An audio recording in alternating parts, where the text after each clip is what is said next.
شیر برقی گاز یکی از اجزای حیاتی سیستم‌های گازرسانیه که توسط اون میشه جریان گاز رو کنترل کرد.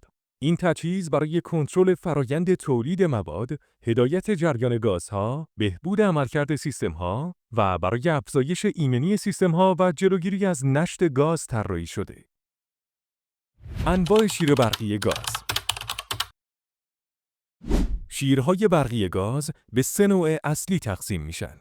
اولین نوع شیر برقی سلنوئیدی گازه که عملکردش آنیه و در دو مدل نورمال کلوز و نورمال اوپن عرضه میشه. در مدل نورمال کلوز شیر در حالت عادی بسته است و در صورت دریافت ولتاژ باز میشه. در مدل نورمال اوپن شیر در حالت عادی بازه و تنها در صورت دریافت سیگنال الکتریکی بسته میشه.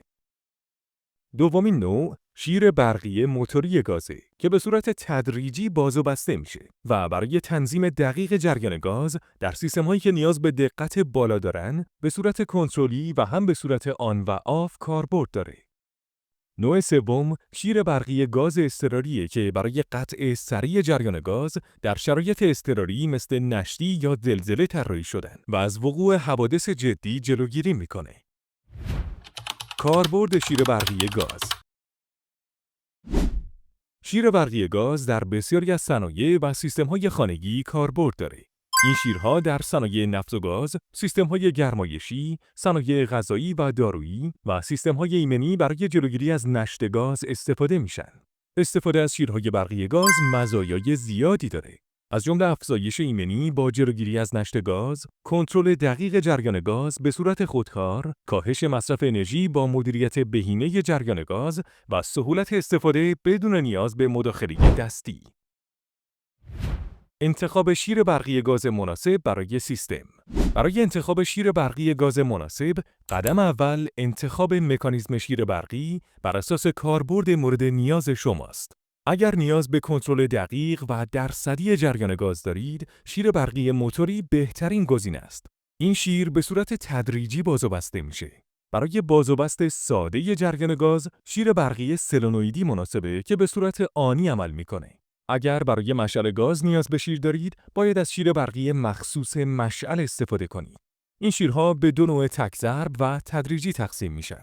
نوع تک‌ضرب برای عملکرد سریع و نوع تدریجی جریان رو آروم باز میکنه تا شوک به سیستم انتقال داده نشه.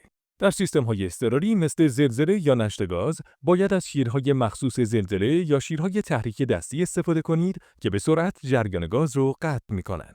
حالا که مکانیزم شیر برقی مشخص شد، قدم دوم تعیین سایز شیره.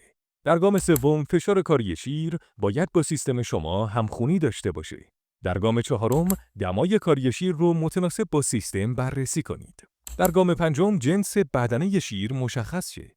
جنس مرسوم این شیر برقی ها معمولاً از آلومینیوم ساخته میشه. البته جنس‌های دیگه‌ای هم مانند برنج و استیل و غیره هم موجوده که با توجه به نوع سیال و میزان خورنده بودن یا نبودن میتونه تغییر کنه. در گام ششم ولتاژ کاری شیر باید با ولتاژ سیستم شما تطابق داشته باشه. در نهایت انتخاب برند معتبر میتونه تضمین کننده عملکرد و دوام بالاتر شیر باشه.